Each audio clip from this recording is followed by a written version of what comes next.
En la nube, le dije, ¿está bien? Así es, sí está bien, está correcto. Perfecto. Yo desactivo mi video y estoy pendiente al audio, ¿vale? Tengan buena tarde. Gracias.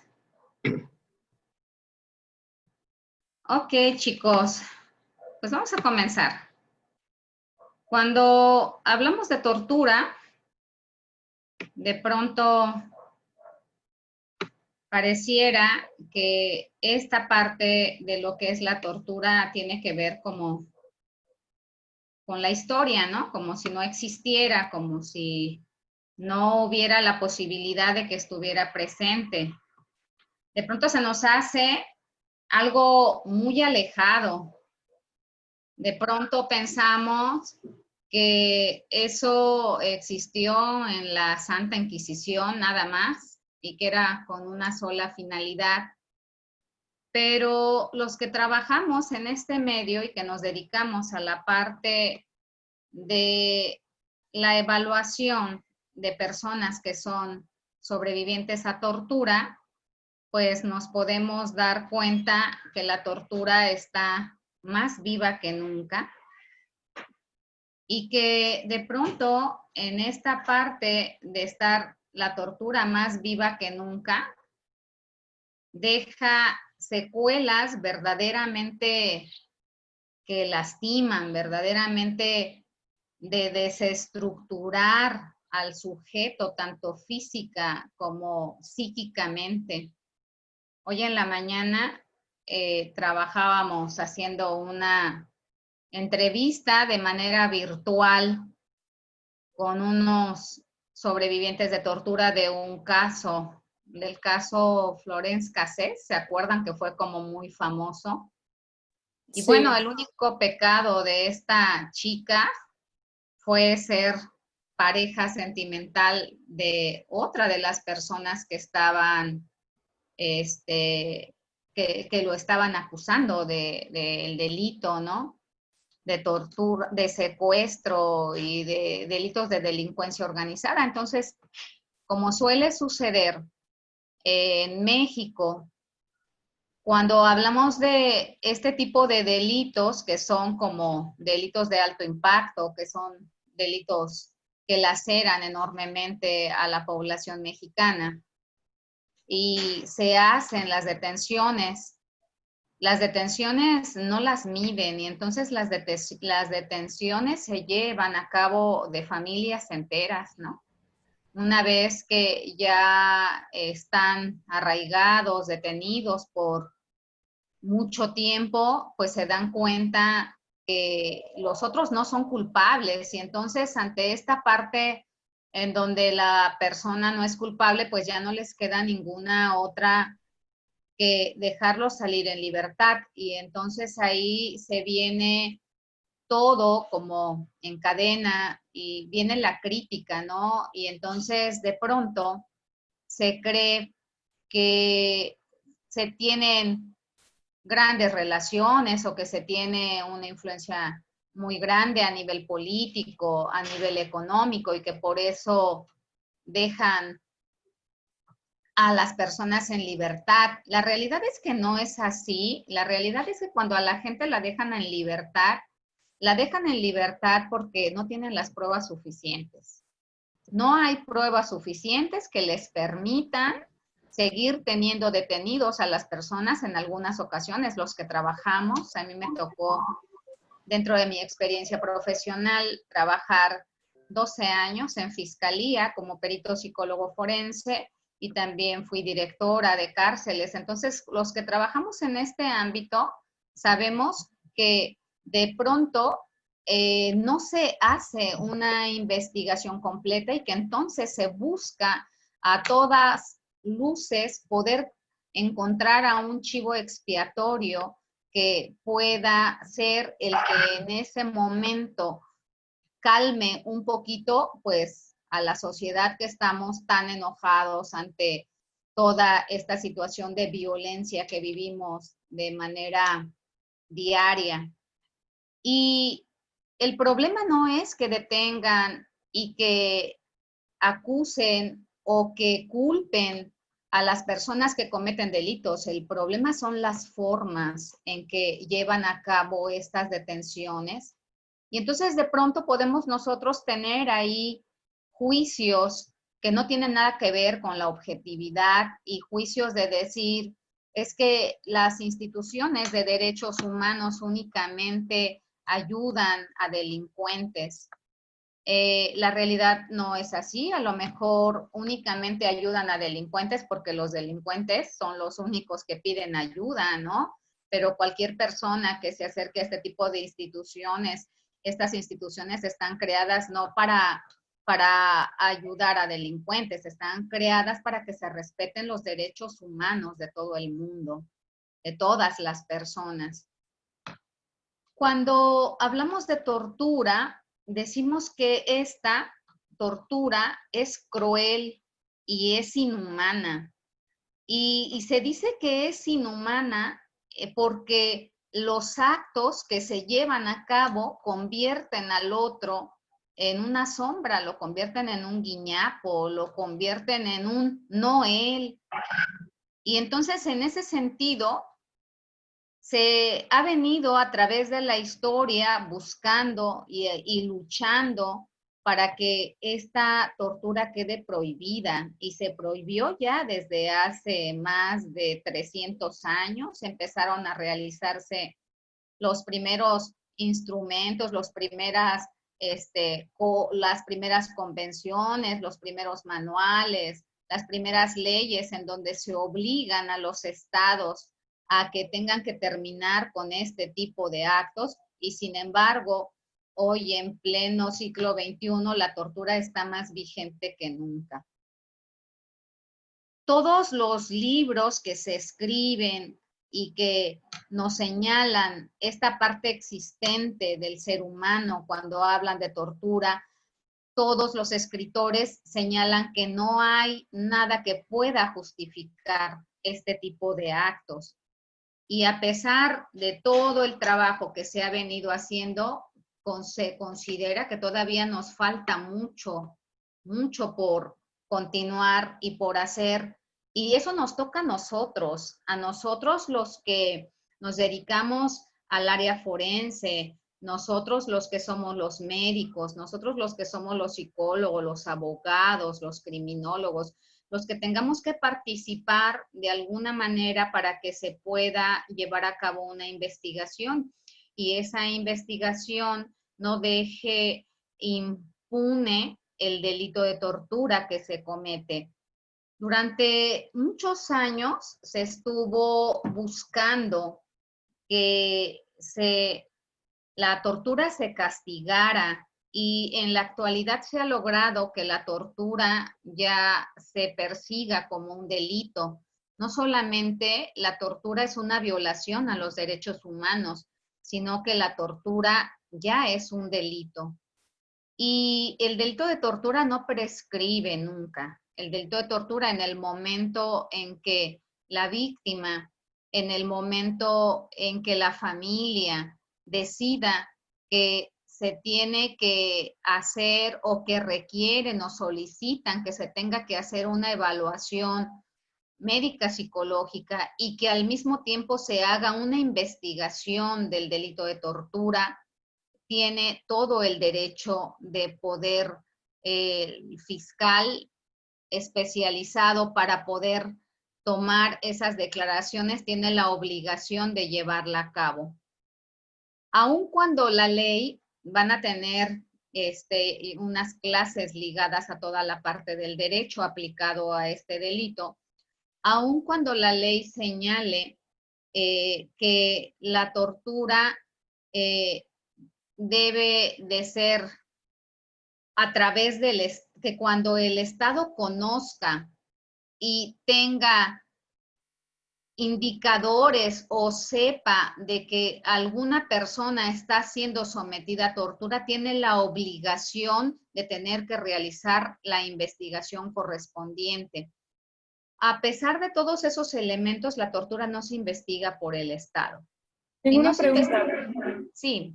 ¿Esta investigación debe proceder por oficio? ¿Procede por oficio? Tendría que ser tendría que ser oficiosa. Sin embargo,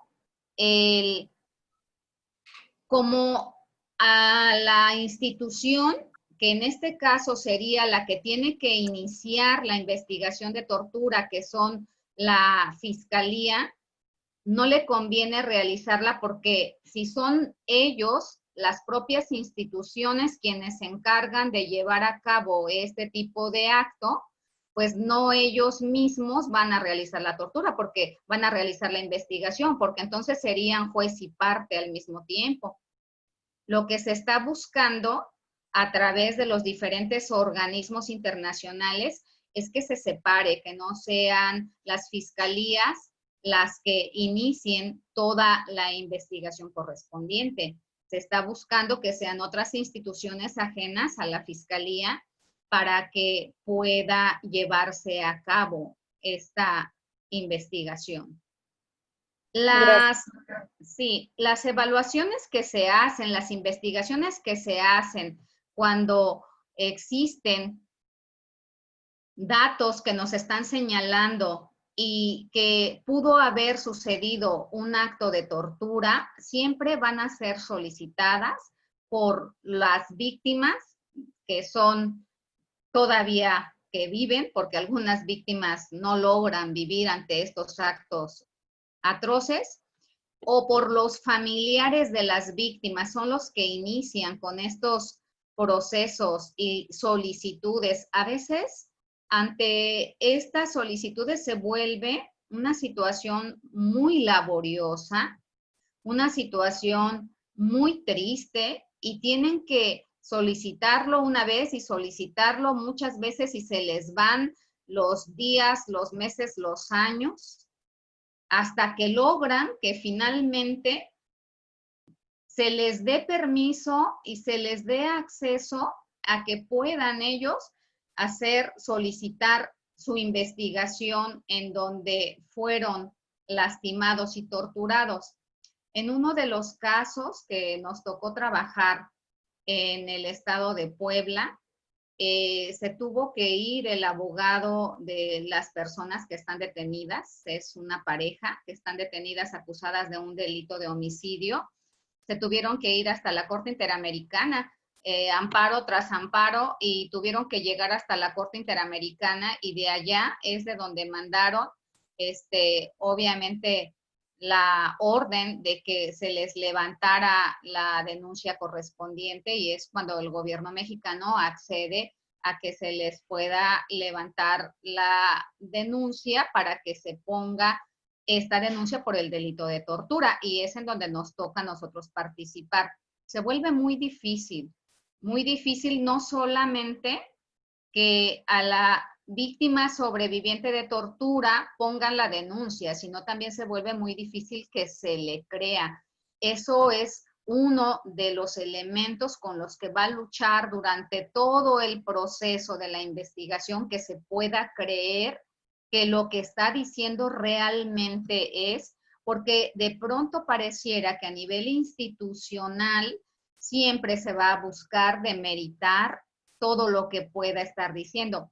Por ello, se vuelve muy necesario que nosotros, los especialistas que participemos en esta investigación, tengamos que saber recabar los datos de manera correcta, minuciosa, de tal forma que a través de estos datos le podamos dar a los investigadores, en este caso el que inicia, que tendría que ser el Ministerio Público o Fiscal, los elementos suficientes para que se pueda acreditar la tortura a través de un juez.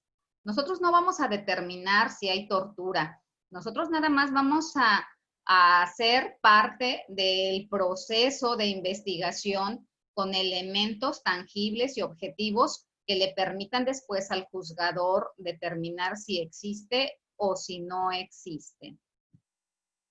La tortura ha acompañado al ser humano a lo largo de la historia. Pareciera que la parte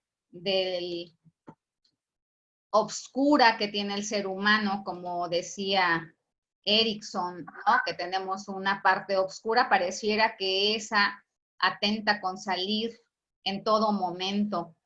hay una amplia cronografía a través de la historia que nos señala que esta tortura va de la mano de la historia misma. Y las publicaciones que podemos nosotros leer en la actualidad nos indican que esta tortura pues es persistente, ¿no? Y que cada vez se va volviendo pues como muy relevante y como pareciera que en lugar de que se termine a través de los diferentes mecanismos jurídicos que señalan que se deba determinar, pues está mucho más viva que nunca. Cuando nosotros hablamos de tortura, también podríamos decir que el tema de tortura, el término de tortura asusta, ¿no? El término de tortura causa morbo. De pronto cuando hablamos de tortura, pues pensamos en, ay, sí, sobre todo los chavitos, ¿no? Que no conocen, que todavía están en la parte del estudio en ciencias forenses y que no tienen como muy claro todavía hacia dónde se van a dirigir profesionalmente, y entonces me ha tocado estar en algunas pláticas en donde cuando salimos de la plática escuchas comentarios, ah, yo pensé que iba a haber gente ahí torturada, ¿no? Como que iba a aprender los peores métodos que se llegan a realizar en este tipo de actos.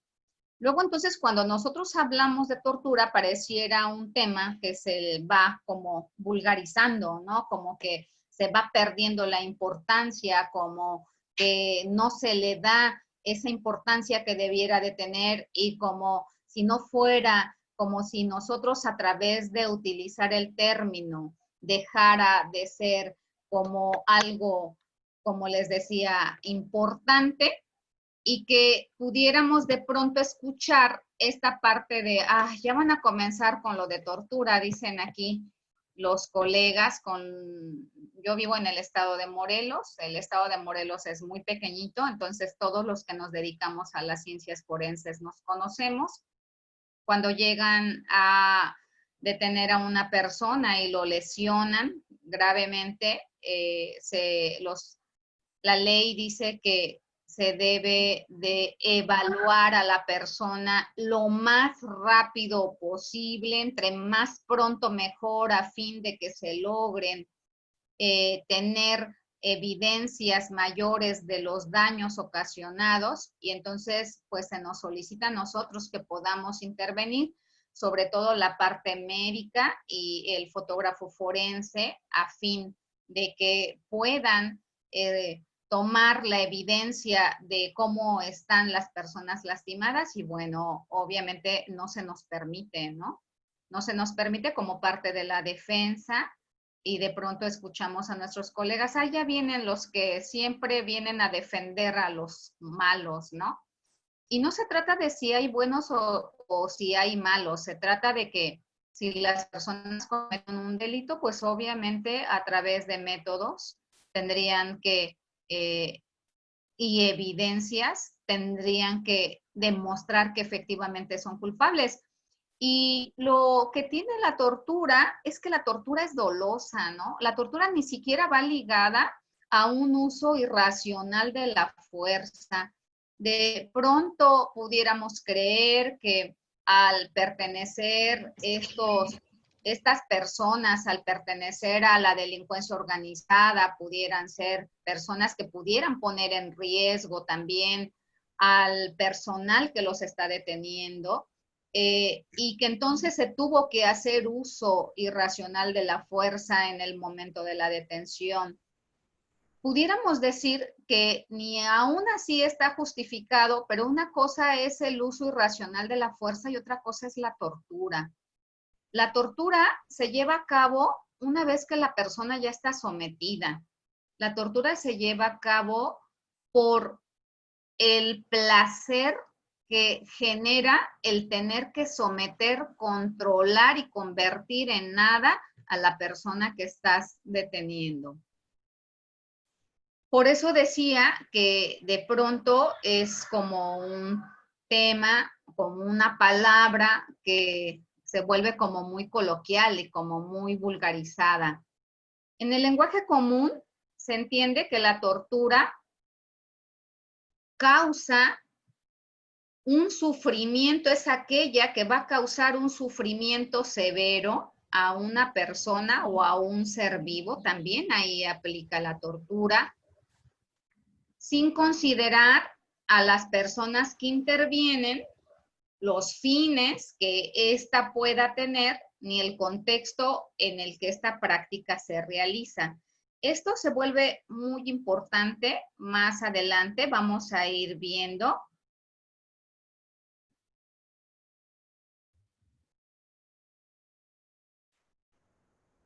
Más adelante vamos a ir viendo cómo las partes y los momentos y todo lo que requiere esta investigación y cómo se tiene que plasmar también la investigación dentro de un contexto. Porque este contexto nos va a decir mucho de la persona en todos los sentidos, desde la persona en el momento en que la detienen, las personas que estuvieron presentes en el momento que la detienen, el antes y el después de la detención y de la tortura. Ese contexto también nos va a ayudar a nosotros para saber si lo que la persona señala que de lo cual fue torturada, si es real o no fue real. Nosotros tenemos que ir juntando las evidencias que nos permitan ir mostrando de manera objetiva que lo que la persona está diciendo tiene coherencia y tiene consistencia con los elementos que estamos encontrando desde la parte de la investigación. Cada uno de nosotros en el área que le corresponde.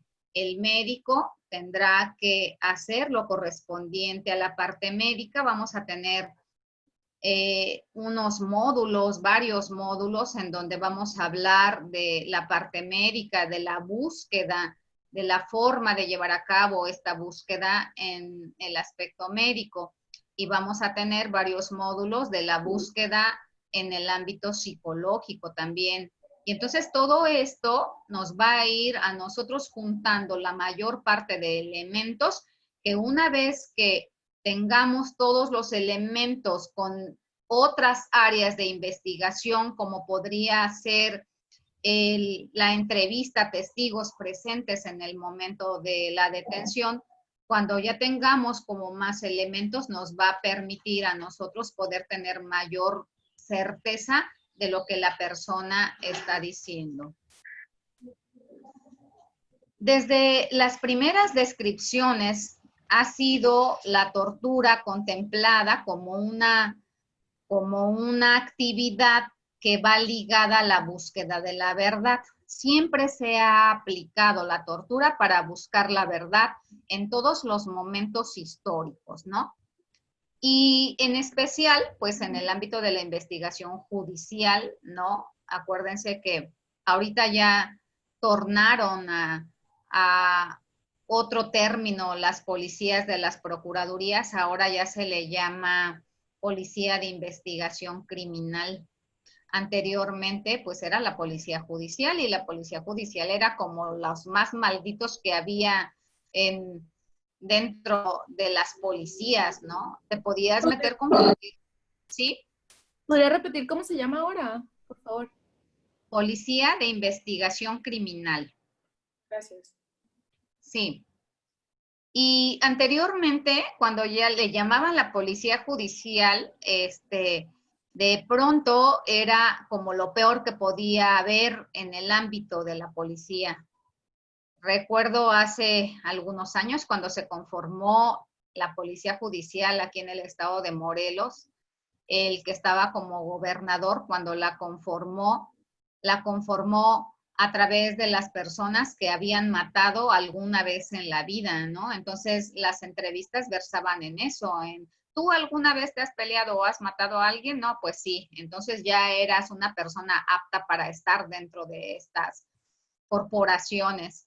Después se va limpiando, se va buscando que cada vez las personas se vayan volviendo más especializadas estas corporaciones, que se vayan teniendo mayor preparación académica y finalmente se cree que a través de la preparación académica que se pueda ir teniendo, se va a disminuir este tipo de prácticas. La verdad es que nada más alejado de la realidad que esto, ¿no?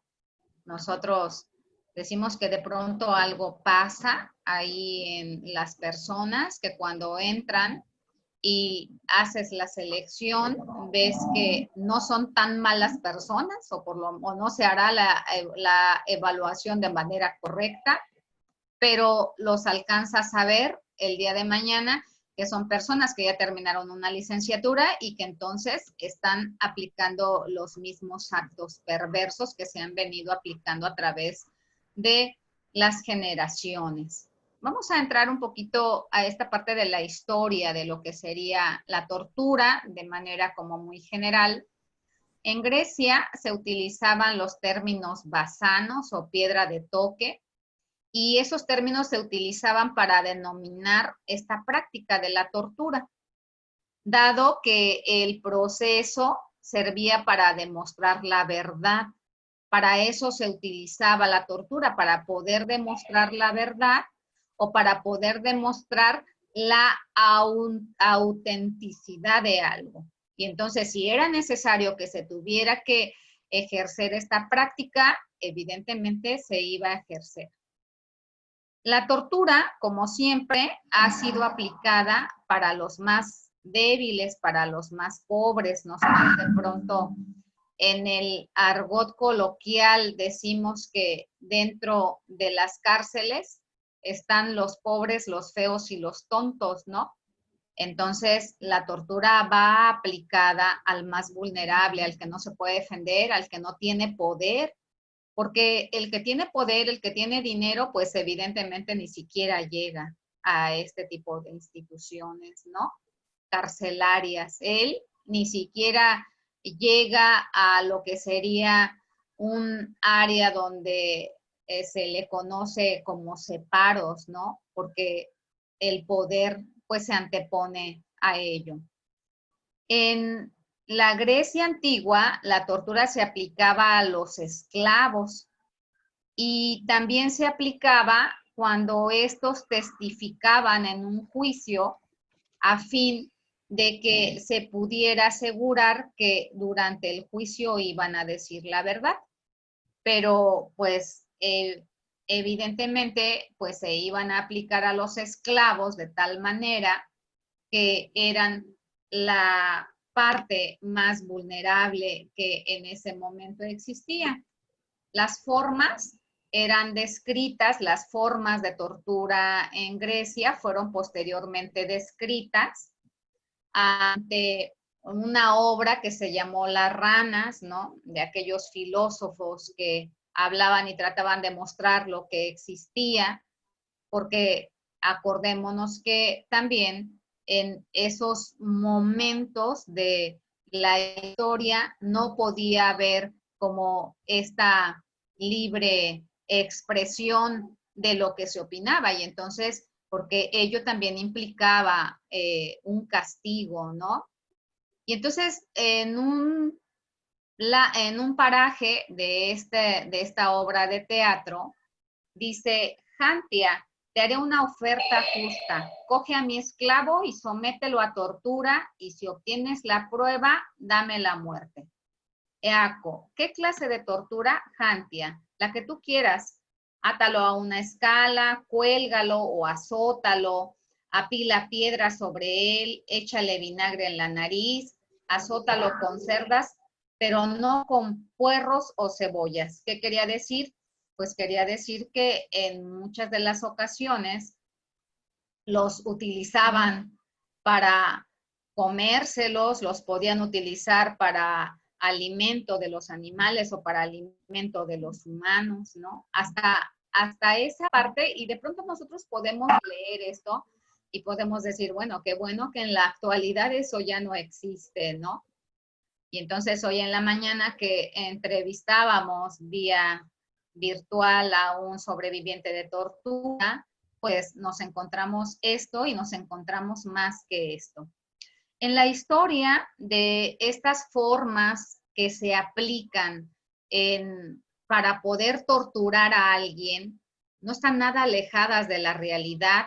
Dentro de lo que nosotros encontramos día a día, vamos a encontrar que cuando una de las torturas que mayormente se lleva a cabo son las asfixias.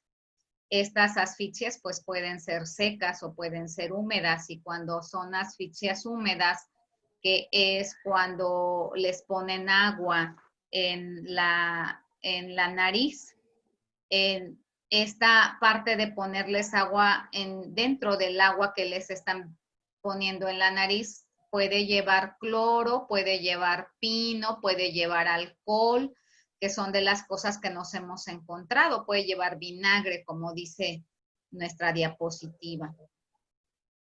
Después de Grecia, pues sigue la parte del Imperio Romano, el cual en Grecia, una de las características principales pues era como el trabajar y construir conocimiento desde la parte filosófica.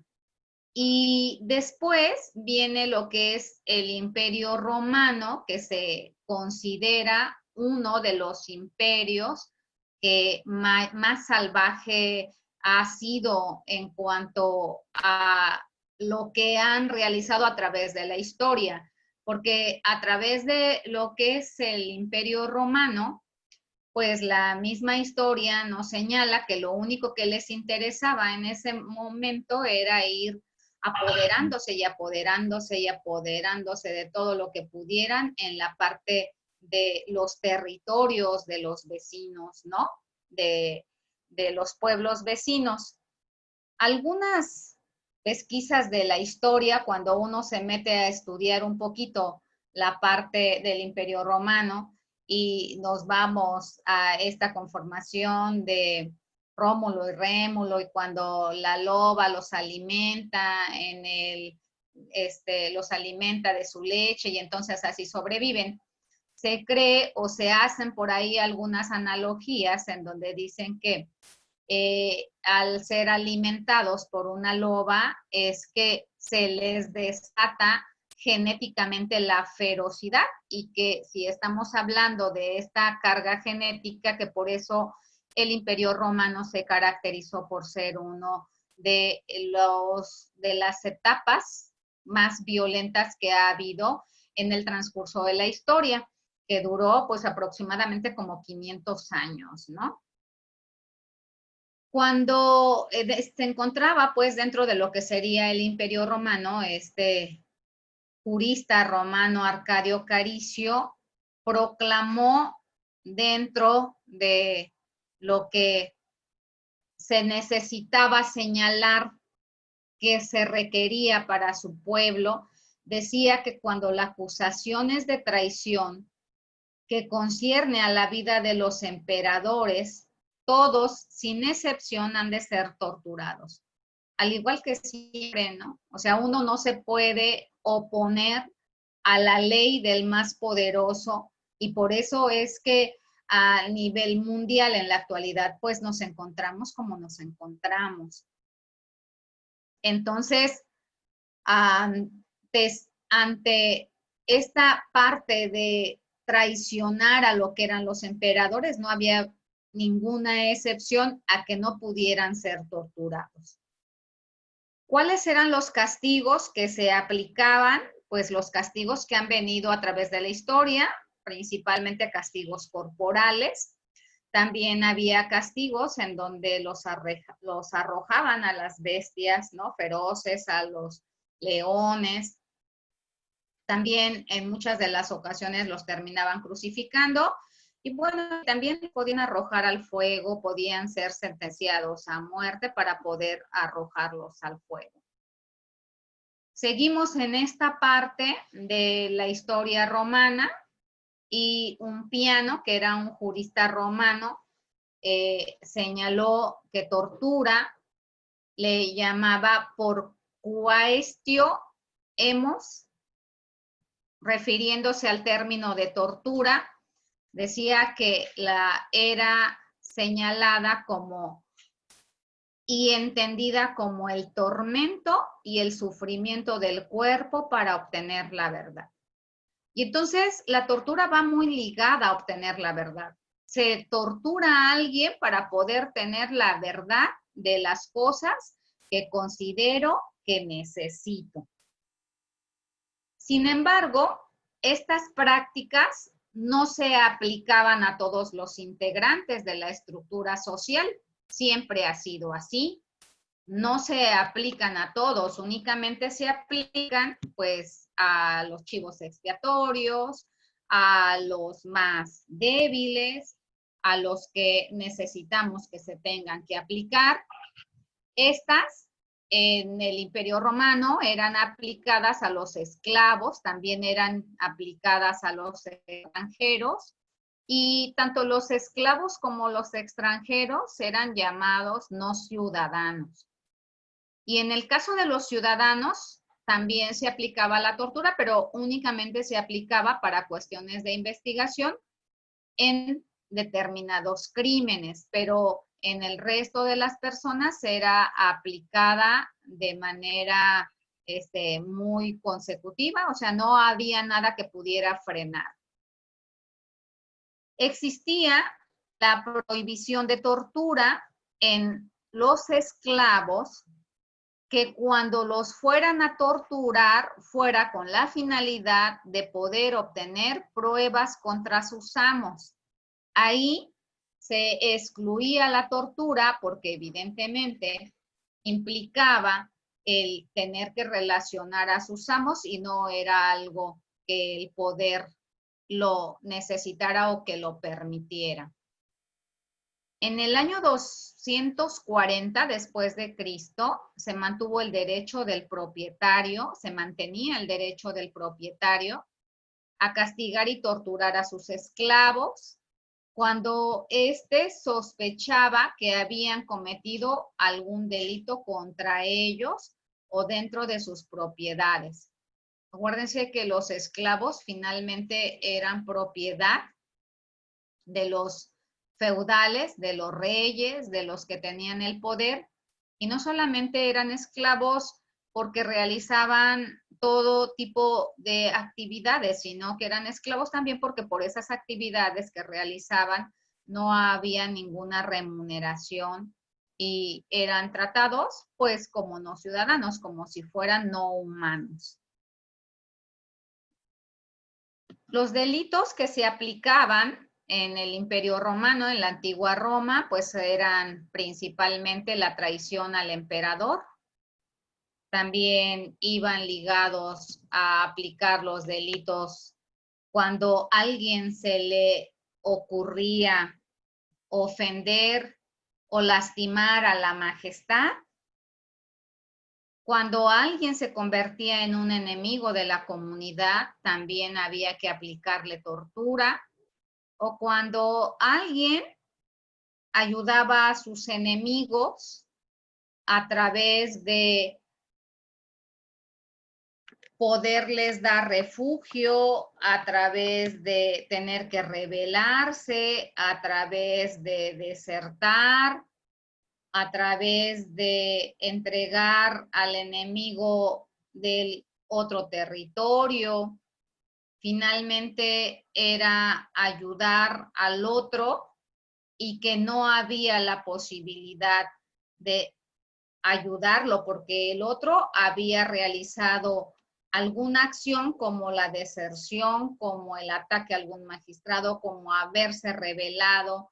Y entonces, por el simple hecho de haber realizado eso, no tenía el derecho de ser ayudado. Cuando se daban cuenta que alguien había ayudado a esta persona que se consideraba enemigo, pues evidentemente era sometido a tortura.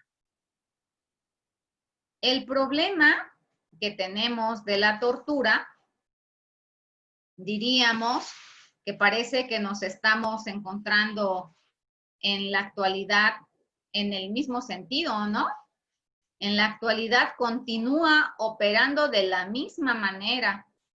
El cuestionamiento que pudiera cualquiera de nosotros cuestionar a la autoridad o atentar contra la autoridad, ni siquiera se nos ocurre el tener que pensarlo de esa manera o el convertirnos en un enemigo de la comunidad. Eso implica actos atroces como las desapariciones, en donde no solo las desapariciones se dan en un proceso primeramente de tortura, hasta que la tortura se convierte en tal que terminan privando de la vida a los que han ofendido a la ley, a los que han ofendido a los gobernantes. Y esto es lo que pasó, si ustedes han leído un poco relacionado con el caso Ayotzinapa, pues esto es lo que pasó en el caso Ayotzinapa. De pronto estaban intentando lanzar a la esposa del presidente municipal para que fuera la próxima presidenta municipal de ahí del pueblo de Iguala. Estaban en una kermés en el Zócalo y entonces se presenta toda esta situación y dicen los habitantes de ahí de Iguala que eso enojó muchísimo a la esposa del presidente municipal y entonces se dio la orden que los desaparecieran porque pues estaban a punto de lanzar como esta parte de la propuesta y de aparecer como los mejores gobernantes, tanto el presidente municipal como la esposa, y entonces los demás, los que iban de Ayotzinapa, pues llegaron, iban pasando por ahí, se decía que iban a hacer disturbios y entonces eso implicaba que pudieran entorpecer lo que ellos ya tenían planeado. Y entonces, a partir de ahí, se da la orden y es el mismo gobierno el que se encarga de la desaparición y que a la fecha todavía no aparece, ¿no? Cuando hablamos nosotros de desapariciones forzadas, cuando hablamos de tortura, este tipo de actos, pues son realizadas por los que tienen el poder y los que tienen la autoridad y es ante ante este conflicto que se pueda mantener contra ellos y sobre todo es como una forma de control al otro. Es para poder mostrar qué tan poderoso soy yo. Decía en la mañana el chico que evaluábamos, decía, y entonces me volteaba a ver en una de las terceros momentos de la tortura, decía, y entonces me volteaban a ver y me decía, veme, veme, veme. A mí no me importa que me veas. No me importa que me veas y que me puedas reconocer posteriormente, porque yo soy la autoridad. Y a mí ninguno me puede hacer absolutamente nada. Y es esa parte, ¿no? O sea, es la parte de la necesidad de reconocimiento, es la parte de poder sacar la peor parte de ti, en donde te necesitas sentir reconocido, grande y por encima de los demás a través del poder que realizas.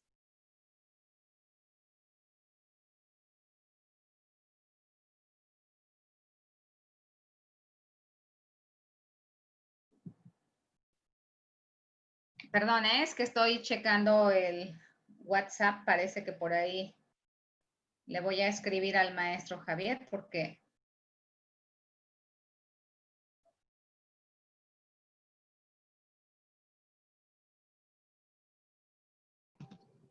Aquí estoy, amiga. Dime. oye, es que están escribiendo en el WhatsApp y me dicen que, que los está sacando. Checa, ¿no? Porfis ahí. Lo estoy revisando, de hecho. Ajá, gracias. Y entonces, Dale.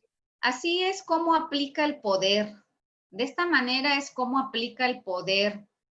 ¿Y quién tiene el poder? Pues el poder lo tienen los políticos, lo tiene la iglesia y lo tienen los empresarios. Entonces, ellos son los que tienen el poder y los que determinan qué hacemos y qué no hacemos.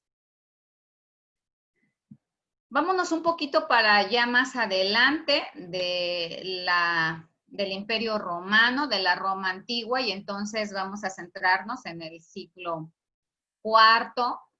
En el siglo IV, algo que llamó mucho la atención es que se volvió a publicar una carta que Marco Aurelio había redactado y la había publicado desde el siglo II. Estamos hablando de 2 siglos después. Marco Aurelio fue obviamente gobernador, emperador de Roma durante muchos años y se le conoce a Marco Aurelio como el último de los 5 grandes emperadores que ha tenido Roma, y se le conocía principalmente porque era una persona sanguinaria, una persona de mucho temple, una persona muy fuerte, una persona que no se tentaba el corazón para hacer las cosas, pero que esa parte le había dado el poder de poder atraer y luchar y ganar muchos territorios para lo que era el Imperio Romano.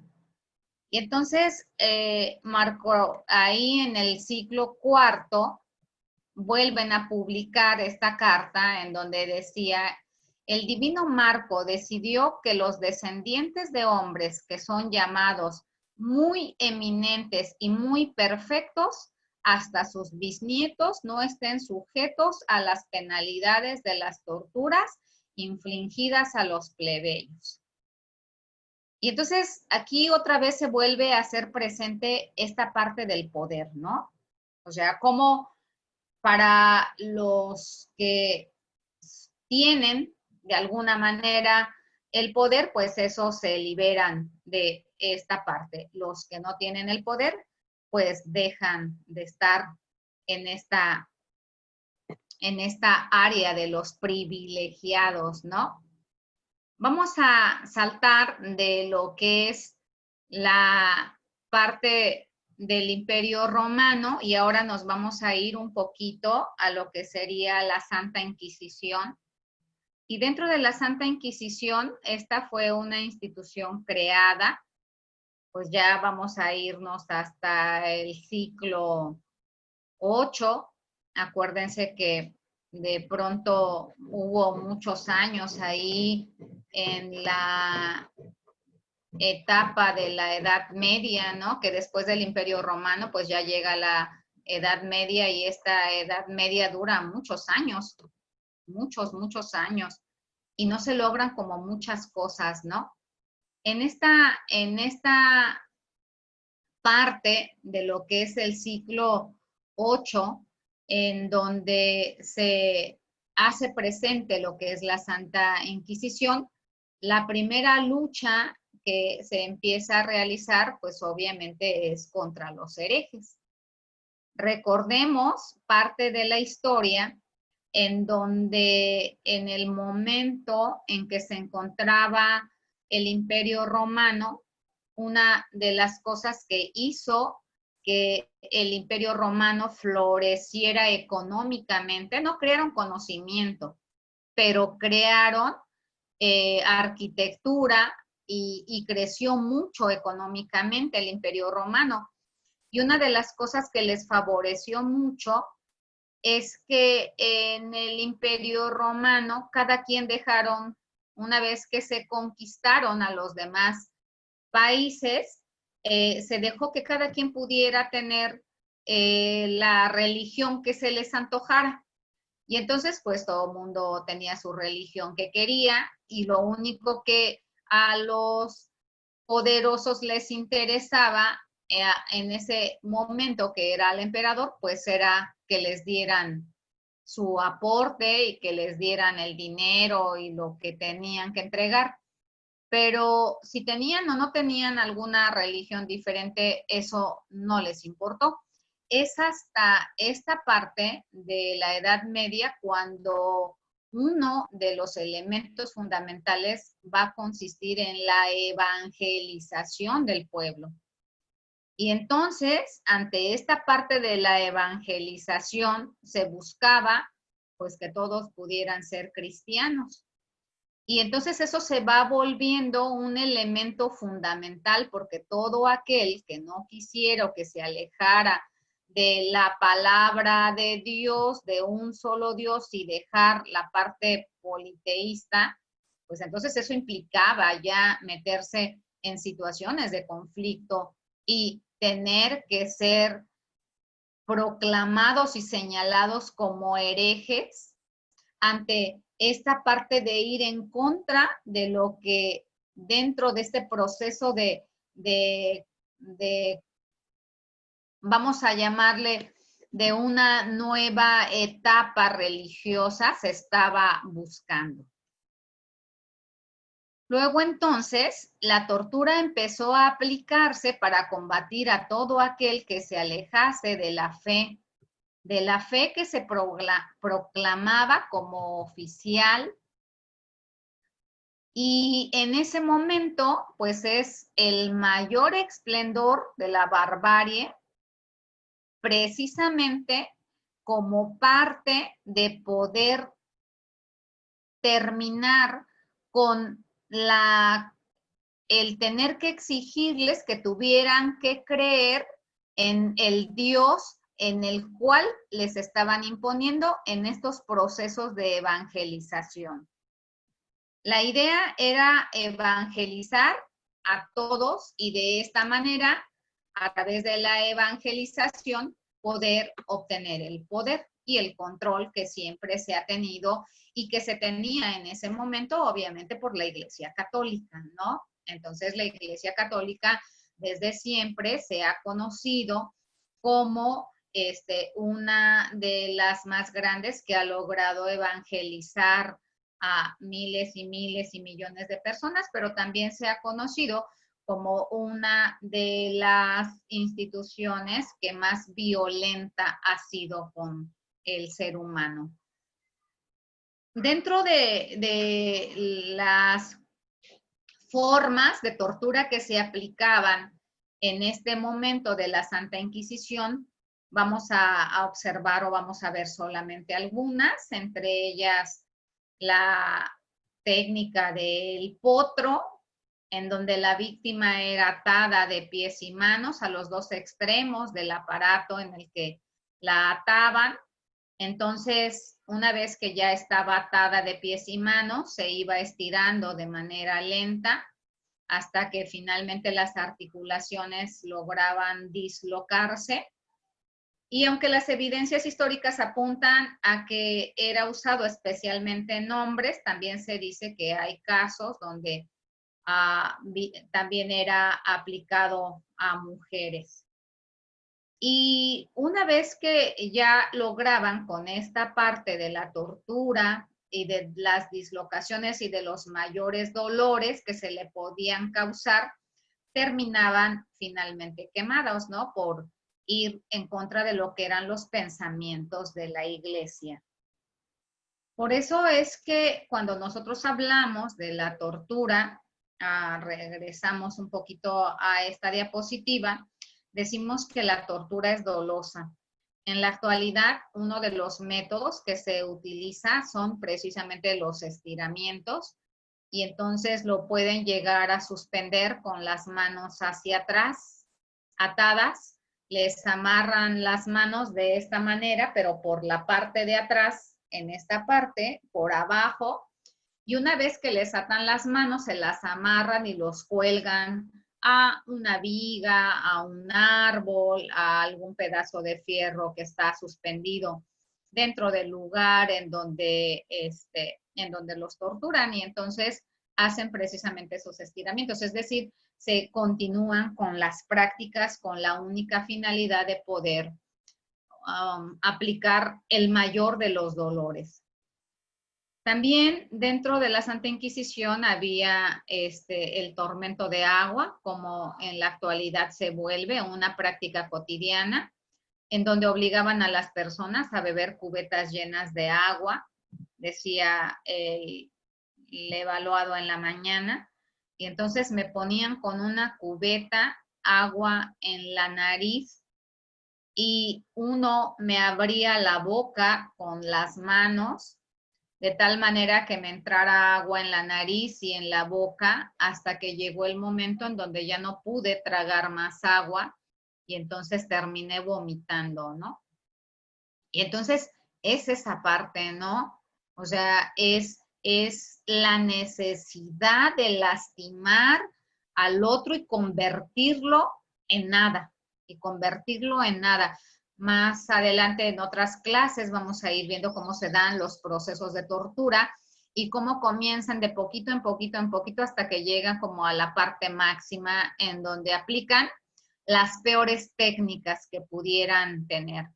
Y es que el torturador siempre va a ir a través de su experiencia, va a ir buscando formas que le permitan saber otras y otras tantas técnicas, ¿no? Decía en alguna ocasión que escuchaba yo a alguien que torturaba, decía, y entonces se me ocurrió qué tipo de acto tenía yo que realizar que a la otra persona le pudiera provocar el peor dolor que pudiera sentir.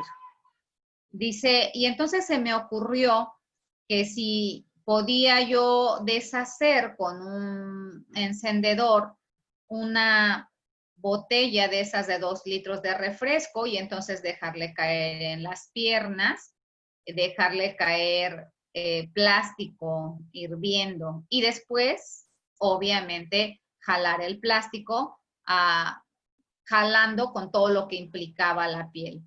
Es esa parte. Cuando nosotros hablamos de las personas que torturan, habría que pensar también en ellos como sujetos con toda una estructura de personalidad perversa, pero bueno, ya vamos a hablar más adelante de eso. Entonces, en este tormento de agua obligaban a beber cubetas llenas, la cantidad era aproximadamente de 10 litros y el torturador ayudaba a través de un embudo, lo cual le impedía respirar a la víctima y evidentemente su estómago no lograba aguantar y terminaba explotando. Por eso es que de pronto vamos a escuchar dentro de los discursos de las víctimas esta parte de decir, pues ya mejor mátenme, ¿no? O sea, es tanta el dolor el cual lo están sometiendo que ellos ya mejor piden a sus torturadores que los maten. Otro de los métodos de la Santa Inquisición, que principalmente en la Santa Inquisición se le conoce como el peor momento de crear métodos para lastimar a los otros o para torturar a los otros, era llamada como la garrucha y entonces ahí era uno de los instrumentos de tortura más recurrente que aplicaban y consistía en atar a la espalda las manos del prisionero, ponerle peso extra en los pies y colgarlo con una polea por las muñecas, como podemos ver en la foto. Y cuando estaba lo más arriba posible, lo dejaban caer sin que tocara el suelo y obviamente terminaban los brazos totalmente dislocados. La parte de la tortura implica el dolor. La tortura va encaminada a hacer sufrir al otro. Hacer sufrir al otro de todas las formas que se pueda pensar que puede el otro sufrir. Había otro método que se llama la cuna de Judas, que era una adaptación muy violenta, ¿no? En donde ataban a las víctimas por las muñecas, las levantaban a través de una polea y después las dejaban caer sobre una pirámide puntiaguda con la finalidad de poder clavar su ano o su vagina o el escroto en esa pirámide puntiaguda. Y una de las más conocidas, que se llama la rueda, ¿no? Esta de la rueda fue como muy famosa. Y obviamente el torturado, ¿no? Que consistía primeramente en atarlo en toda la rueda, lo desnudaban y después los torturadores se encargaban de golpearlo hasta el cansancio, en muchas ocasiones con fierros puestos al carbón para que estuvieran al rojo vivo, o en algunas ocasiones también los podían mutilar, ¿no? Mientras una hoguera prendía abajo de ellos. Y todo eso pues se hacía en la Santa Inquisición, y dentro de los que manejaban el poder en la Santa Inquisición pues era la Iglesia Católica. Y entonces por eso va, de pronto se habría que replantearse todo lo que de verdad hace la Iglesia desde esta parte de las religiones, ¿no? Porque no era nada más castigarlos, sino pues era el dolor por el dolor, y a lo mejor era disfrutar de esa parte. El gran poder que dominó en ese momento dentro de la Santa Inquisición pues era el poder de la Iglesia, y lo que buscaba la Iglesia a través de todas estas prácticas era dominar el pensamiento del pueblo, y lo iba a dominar a través de la fe ciega, de la fe dogmática totalmente en un Dios absoluto. Y una de las maneras que podían tener era utilizar este tipo de mecanismos de tortura para que los demás pudieran entender que los únicos gran poderosos eran ellos y que no tenían por qué oponerse. Y entonces se empieza a creer en ese Dios absoluto, no solamente por convicción propia, sino porque es una forma de imposición que se busca realizar con la finalidad de poder continuar con el poder y con el control. Realmente la tortura, cuando uno la analiza, la tortura va muy, muy de la mano con todo lo que tendría que ver esta parte de la necesidad de poder y de reconocimiento. El sujeto que comete delitos, como los delitos de secuestro, y que aplica también métodos de tortura para someter a su víctima, y que estos métodos de tortura se han venido presentando en la actualidad, porque hace algunos años no había ninguna necesidad de tener que lastimar a las víctimas. En los delitos de tortura, yo recuerdo hace algunos años los discursos, tanto de los victimarios como de las víctimas, eran: ibas a cuidar a la víctima porque ella era tu garantía de que pudieras obtener dinero. Y entonces a la víctima se le cuidaba para poderla entregar en buenas condiciones cuando obtenías el dinero. Pero posteriormente va mutando en esta parte de perversión del ser humano, y entonces ahora dentro de los secuestros pues ya se lleva a cabo la tortura, en muchas de las ocasiones el matar a la víctima mientras sigues acordando y negociando la parte del rescate, aun cuando la víctima ya está muerta. Y entonces la tortura y este dolor a causarlo en la persona del otro, no solamente está por parte de los que detienen y que se encuentran en las áreas de seguridad pública y que detienen a los, vamos a ponerles el término, a los delincuentes, ¿no? Sino que se encuentra también dentro de ellos, de los que detienen y también de los que realizan delitos. Cuando hablamos nosotros de tortura, hablamos que se va a hacer y se va a aplicar en diferentes tipos de personalidades. ¿Y cuáles son estas personalidades? Las personalidades perversas son las que van a ser capaces de poder realizar este tipo de actos. Y personalidades perversas hay en todos lados.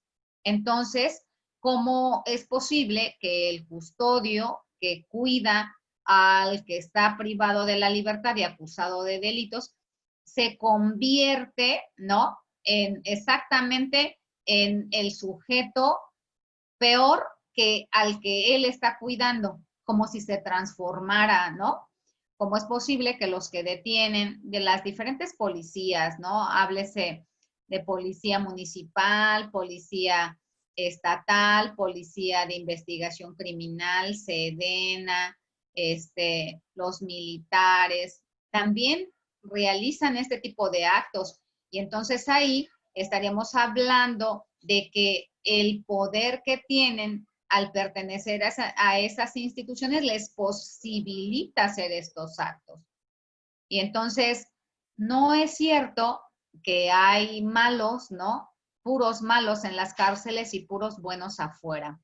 Afuera también habemos malos en las instituciones de seguridad pública y de aplicación de justicia. Habemos también mucho más malos y mucho más perversos que aprovechan el lugar que tienen para poder llevar a cabo este tipo de actos. Es hasta el siglo XVIII que la tortura se va a empezar a abordar ya como un problema de tipo filosófico a través de la Ilustración, en esta parte ya del Renacer, ¿no?, del ciclo de las luces, en donde ya se deja atrás como todos los actos de barbarie y se busca poder trabajar con lo que sería la dignificación del ser humano. Es a partir de la Revolución Francesa cuando ya se empieza a hablar de ciertos ideales como de la igualdad, la libertad, la fraternidad, el trabajar con el reconocimiento de la dignidad humana. Y entonces es hasta este ciclo cuando la tortura se expresa que queda totalmente prohibida.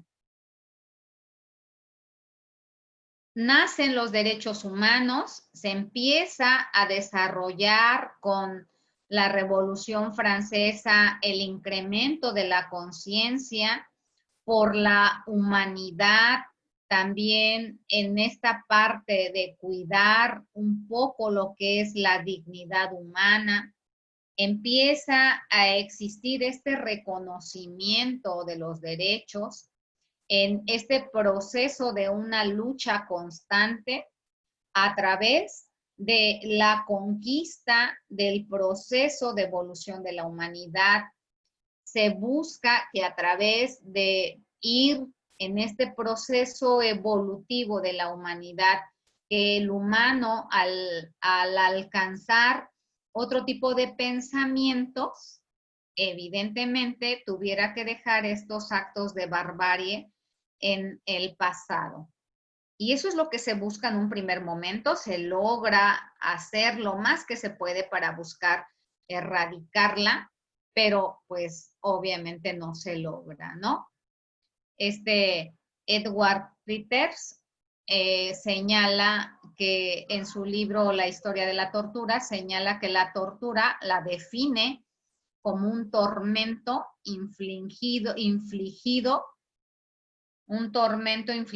por una autoridad pública con fines ostensiblemente públicos para controlar la población a través del ejercicio del poder.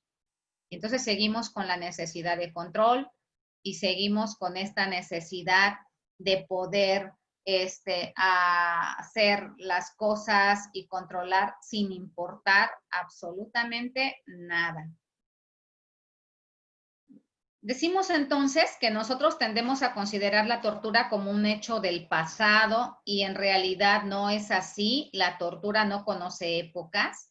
La tortura está más presente que nunca. La tortura son métodos que hacen sufrir a los seres humanos y obviamente provocan el placer y el interés de los otros que la aplican. Cuando hablamos de tortura, hablamos de esa sed de sangre, del dolor del otro, de esa capacidad que tiene el hombre por gozar a través de la agonía de los demás. Y entonces estamos hablando de una estructura verdaderamente sádica y perversa cuando hablamos de alguien que comete este tipo de actos. Durante este periodo que veníamos hablando de la Edad Media, obviamente se pudo generalizar todo un procedimiento penal secreto, ¿no?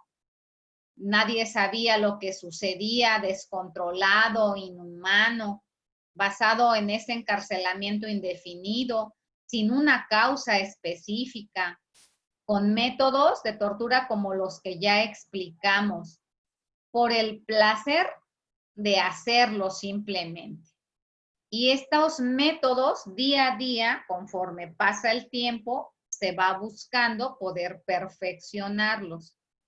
En este proceso inquisitorial del cual hablábamos, la necesidad de pruebas y la imposibilidad en muchas de las ocasiones para poder encontrarlas, fue buscando que estas pruebas se obtuvieran a través de la confesión. Y entonces la tortura servía para que las personas confesaran y a través de la confesión, pues, estas se le juzgaran, que finalmente confesara o no confesara, la circunstancia a la que terminaba era la misma, que era, lo terminaban matando, y la confesión entonces se convirtió en la reina de las pruebas, como lo fue mucho tiempo, hasta ahora que se modificó este sistema, ¿no? En el 2008, 2007, y que en este nuevo sistema, a pesar de poder buscar o de esforzarse para que las cosas sean diferentes, puesto que ahora la persona es inocente hasta que compruebes lo contrario, continúa siendo la confesión un elemento fundamental, a pesar de que la ley diga que toda aquella confesión que se obtiene a través de tortura se debe desechar. Cuando este autor que habla de la historia de la tortura, Edward explica que es la importancia que se le da a la confesión lo que hace que se vuelva como un método que se utilice de forma constante para poder obtener la verdad. Y luego entonces ese método se va volviendo el método más eficaz para la iglesia, que es el que en ese momento tenía el poder. Y obviamente también a través de estos métodos, pues hacían confesar a las personas que consideraban que eran herejes o alguien que tuviera algún tipo de desviación sexual, o también perseguían a los que consideraban que eran los brujos, y entonces era una forma de castigo mayor que iban ejerciendo a fin de poder ir buscando que se ajustaran a todo lo que ellos señalaban. Las prácticas inquisitivas que se manejaban en la Edad Media pareciera cosa del pasado, y de pronto pudiéramos decir que ya se quedaron ahí. Y ahora que pasemos a la parte médica, ustedes se van a dar cuenta que nada está más alejado de la realidad, que ese tipo de prácticas, si bien es cierto que no son las mismas, pero también las prácticas que se aplican en la era moderna son prácticas que la finalidad es terminar psíquica y físicamente con la víctima de tortura. Lo que se busca a través de este tipo de actos es esa presunción de culpabilidad, y evidentemente en el momento en que la persona se dice o se obliga a asumir cierta responsabilidad, eso va a servir a los que lo están acusando para poder ir obteniendo los indicios para que a partir de ahí puedan acusarlo y señalar que la persona es culpable. Las confesiones sacadas a partir de la tortura es la prueba que termina condenándolos de manera definitiva. Así lo dice Foucault, ¿no? En estos famosos libros de Vigilar y Castigar, cuando habla de todas estas prácticas que se llevan a cabo. Beccaria, que es de las personas que trabajó para poder enaltecer lo que es el derecho humano y también empieza a reaccionar y a señalar que se deben de prohibir, ¿no? Todas las torturas, todos los tormentos y todo lo que se pueda derivar de ello. Dice que evidentemente esta crueldad consagrada por el uso, ¿no? Entre la mayor parte de las naciones, que es la tortura del reo, mientras está en este proceso o para poder obligarlo a confesar un delito, o también que se le torture por las contradicciones en las cuales incurre, que este tipo de actos se deben determinar. Evidentemente, cuando nosotros hablamos de alguien que está declarando y que de pronto puede incurrir en contradicciones, lo va a hacer. Vamos a encontrar nosotros que las personas que son acusadas de delitos de tortura de pronto pueden tener un discurso y podemos encontrar el día de mañana, si se le hace alguna otra entrevista, otro discurso un poco diferente, a lo mejor más, un poco modificado, más consistente, o a lo mejor ya no hay elementos que ya había dicho en un principio. Y eso va a ser normal. Recordemos que cuando una persona lo están torturando, evidentemente no está psíquicamente en un estado que le permita poder guardar ahí todos los recuerdos. Tiene que haber elementos que le puedan ayudar a bloquear lo que está pasando o en muchas ocasiones al estar privado de la vista, que lo hacen como una práctica cotidiana, entonces se pierde muchos elementos que pudieran ayudarle a narrar cómo sucedieron las cosas. Este filósofo Beccaria estuvo luchando para que este tipo de prácticas se terminaran, y también Voltaire es otro de los filósofos que empiezan a trabajar con esta finalidad de que se pueda terminar con este tipo de prácticas. Se plantea la necesidad también aquí de que ya se pueda establecer un juicio oral público y que la asistencia judicial por un abogado, y también se plantea que debe de haber un sistema de íntima convicción del juez en la valoración de la prueba, y es irnos acercando un poco más a lo que sería la parte de ir terminando con estas prácticas lacerantes.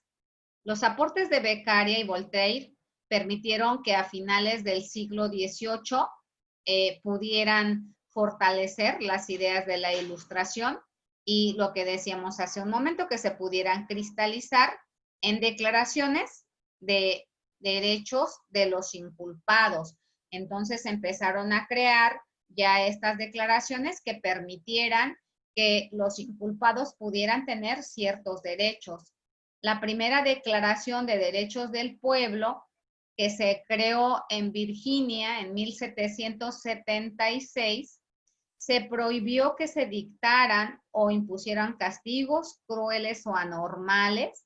Era uno de los artículos que estaba plasmado dentro de esta declaración. Y también en el artículo 10 de esta misma declaración se estableció que las órdenes judiciales, por medio de las cuales un funcionario o un agente puede allanar un sitio sospechoso sin prueba de hecho cometido o arrestar a cualquier persona o personas no mencionadas, o cuyo delito no está especialmente descrito o probado, son opresivas y crueles y no deben de ser extendidas. De las primeras declaraciones de los derechos que tiene el pueblo y las personas que detienen y son acusadas de un delito. También en esta misma declaración decía en su artículo 7 que ningún hombre puede ser acusado o arrestado o detenido como no sea en los casos determinados por la ley. Es y en la con declaración, arreglo. en la Declaración de los Derechos del Hombre y del Ciudadano, ¿no? Ajá. Del hombre y del ciudadano. Y en este artículo 7, pues nos señala que quienes soliciten, cursen o ejecuten o hagan ejecutar órdenes arbitrarias deberán ser castigados. Como podemos ver, poco a poco ya nos vamos acercando a lo que sería esta parte ya del siglo XX, en donde lo que se busca es superar toda esta barbarie y toda esta crueldad que se empieza a practicar como actos de tortura que habían venido aplicándose durante toda la historia de vida de los pueblos. Es a partir de la Segunda Guerra Mundial que las declaraciones de los derechos pasaron a ser instrumentos ya jurídicos y obviamente de carácter vinculante con ciertas obligaciones específicas para los estados, a fin de que los estados ya tuvieran que contribuir y que ya tuvieran que tomar acciones de obligación para poder a través de esto evitar lo que se venía realizando con estos actos de tortura. Después de la Segunda Guerra Mundial, las democracias vencedoras lograron obviamente restablecer el Estado de Derecho en toda Europa Occidental y a partir de aquí viene cierto renacimiento del orden jurídico, el cual estuvo impulsado por la promesa de no tener que repetir todo lo sucedido en la parte bélica, que también se aplica dentro de que se llevó a cabo dentro de la Segunda Guerra Mundial, y lo que se buscó a través de estos primeros ejercicios de realización y de aplicar lo que era la parte de la justicia, hacer frente a lo que era amparar y buscar que los seres humanos fueran totalmente protegidos en todas sus esferas y evitar cualquier tipo de acto el cual fuera impuesto por la parte de las instancias de poder. Se inicia después de la Segunda Guerra Mundial con el reconocimiento de la dignidad humana, de los derechos inalienables del individuo, entre ellos el derecho a no ser sometido a torturas o a otros tratos o penas crueles, inhumanas o degradantes. Ya se empieza a hablar de este término. En 1948, dentro de la Declaración Universal de los Derechos Humanos, se expresa también que nadie tiene que ser sometido a torturas ni a penas o tratos crueles, inhumanos o degradantes. Y con esto vamos dando como apertura o cabida a lo que es lo que en la actualidad tenemos que ir rescatando y aplicando y sobre todo buscando que se lleve a cabo, porque una cosa es que se encuentren este tipo de declaraciones, de convenciones, de leyes, y otra cosa es que se lleven a cabo como se ordena dentro de lo que está legalmente establecido. También dentro de esta misma declaración tenemos que todo individuo que haya sido privado de su libertad tiene el derecho también a un tratamiento humano durante la privación de su libertad.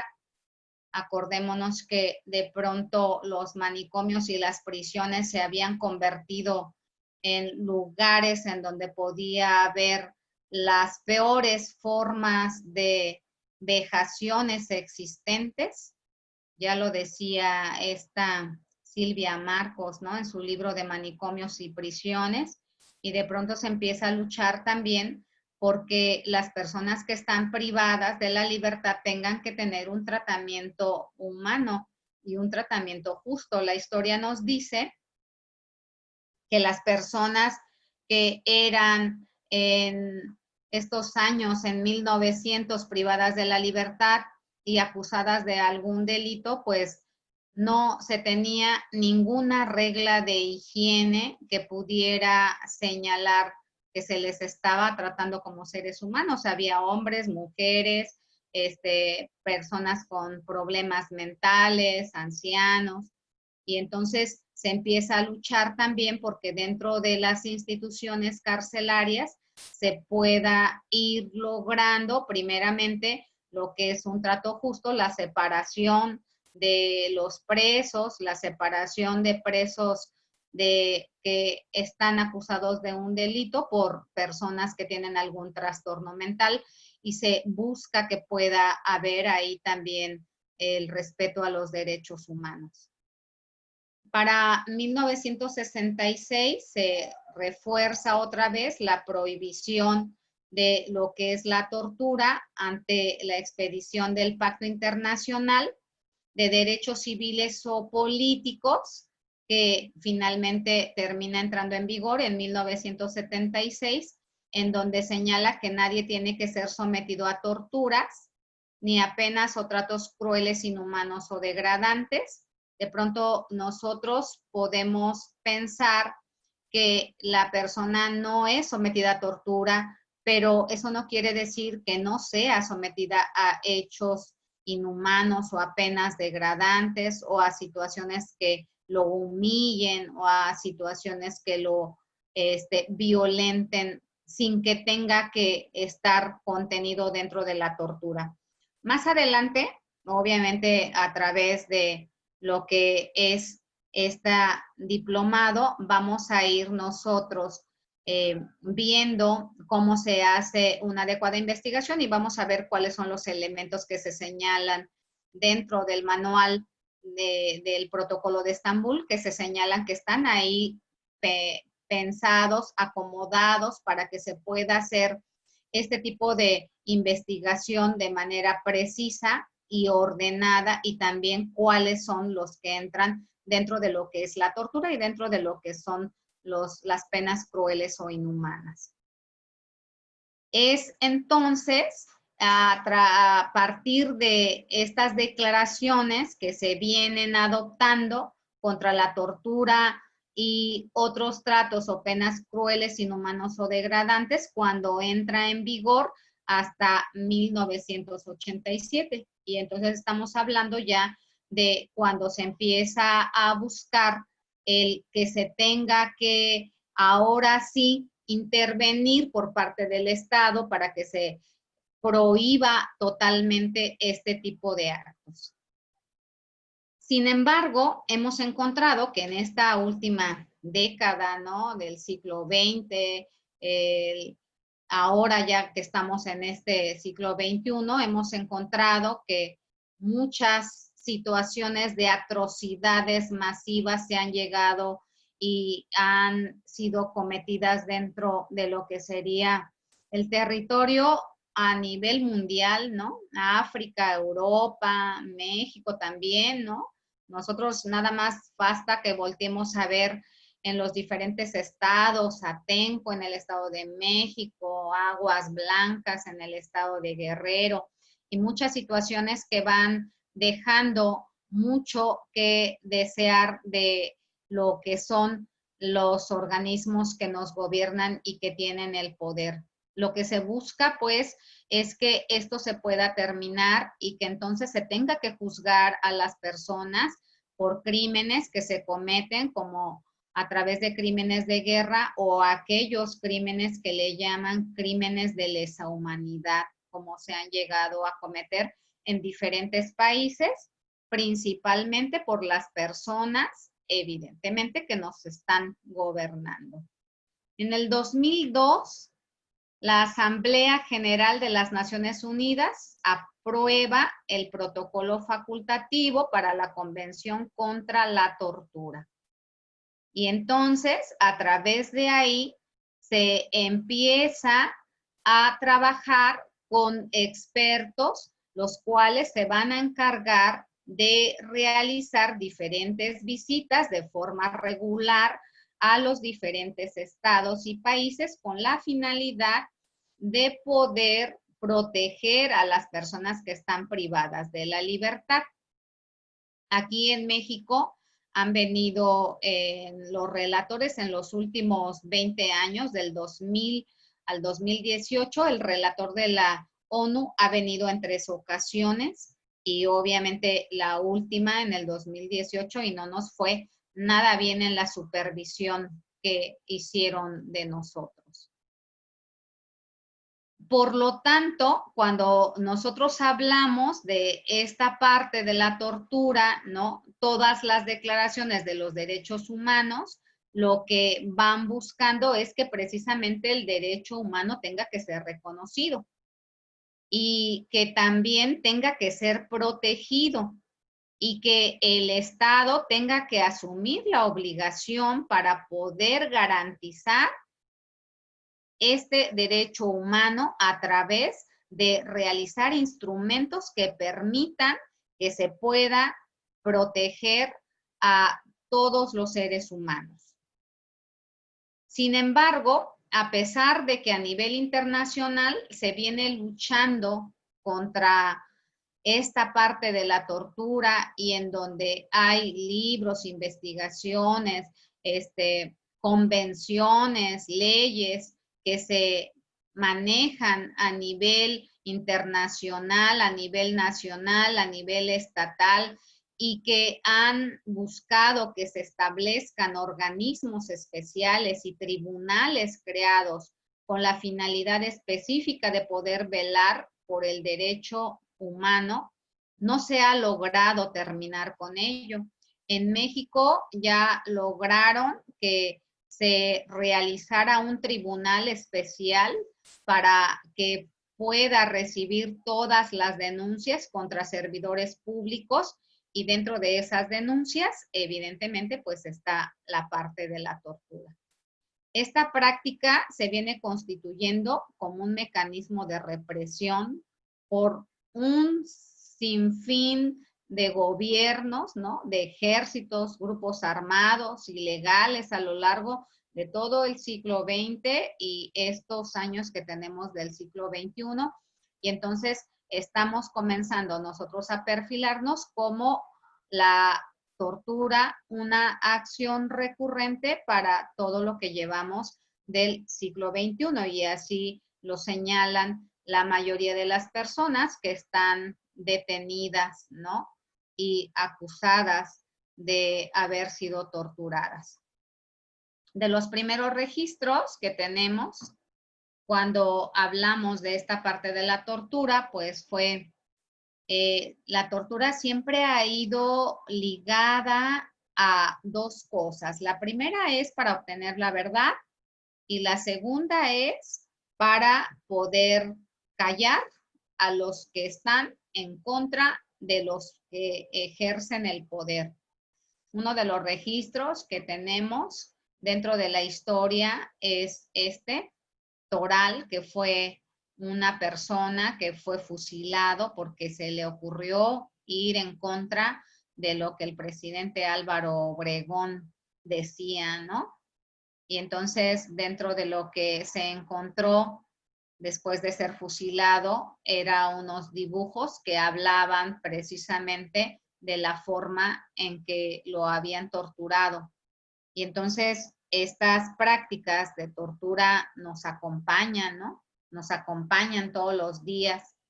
La tortura, diríamos entonces, que no conoce épocas. Son métodos que la finalidad es hacer sufrir a los seres humanos y poder a través de esta parte de sufrimiento a los seres humanos, poder demostrarles cuál es el poder que puede tener uno sobre el otro.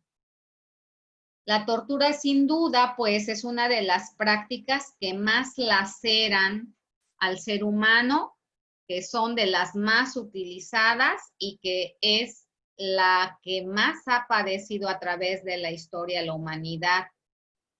Las heridas que provoca la tortura, pues no se ven, porque cuando se trata de esta parte de tortura física, vamos nosotros a encontrar que a través del tiempo esta puede desaparecer.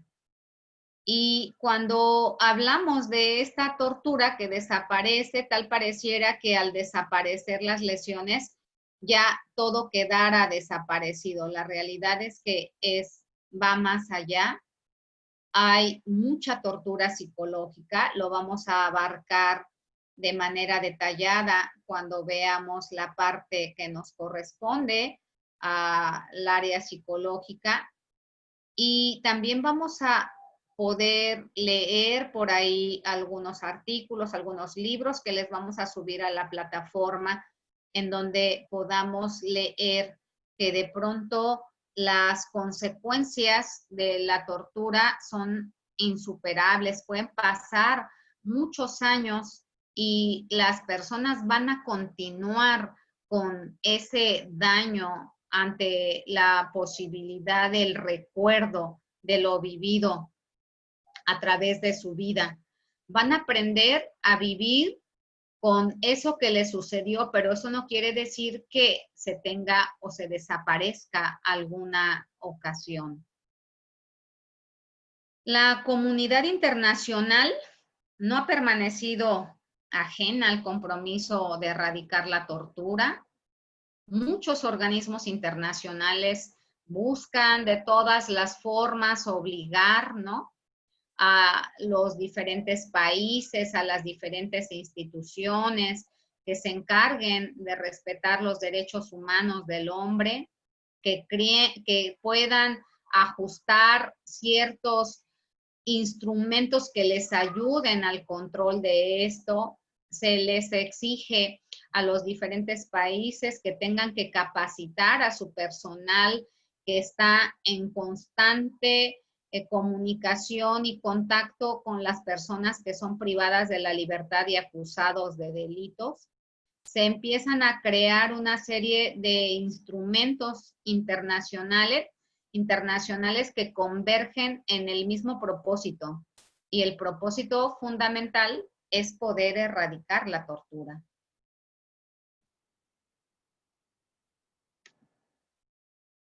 Cuando hablamos de esta parte de tortura, se vuelve un problema lacerante, se vuelve un problema que no se termina, se vuelve un problema que tenemos nosotros que aprender a identificarlo, que tenemos que aprender las técnicas correctas para recabar la información que se requiere, y la finalidad de todo esto es que una vez que se puedan obtener estas técnicas, se busque contribuir a la erradicación de toda esta práctica que está tan generalizada en el país a través de los diferentes estados y a través de los diferentes grupos que ejercen el poder.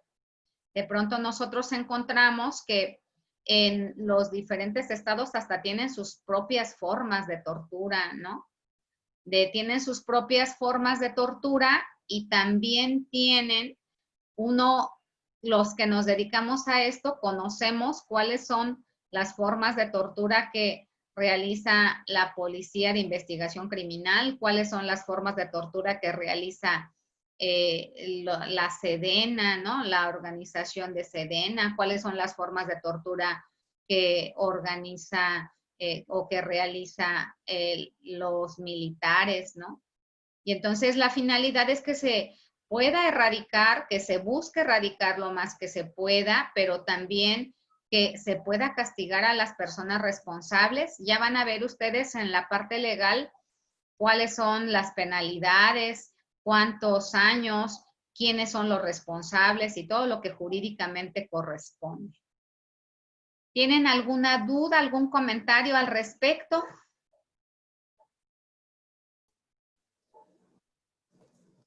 Los quiero escuchar. Muy claro, excelente, muchas gracias.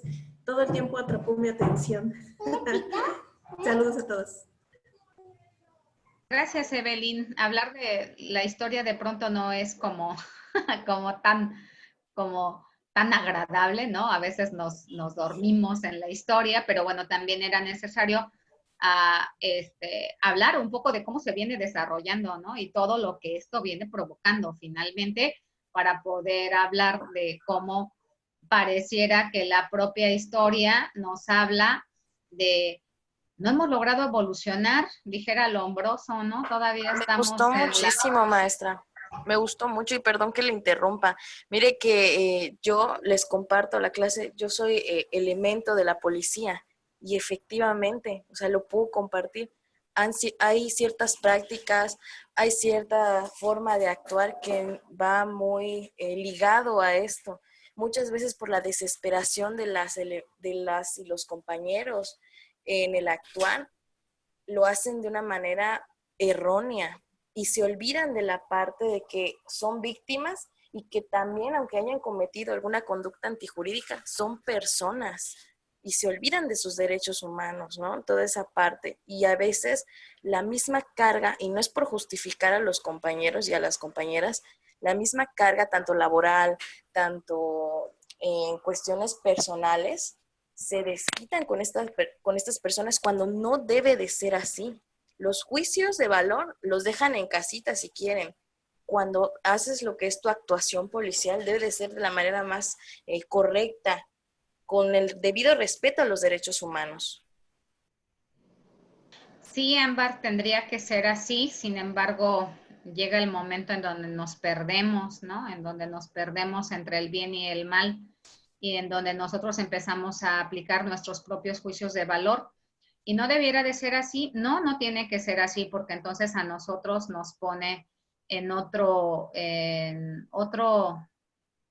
parte, ¿no? En donde ya no tendríamos que estar, yo digo que cuando nosotros ya realizamos ese tipo de actos, ya ni siquiera tendríamos que estar en el ámbito de la aplicación de justicia, porque ya no estamos haciendo las cosas de forma correcta.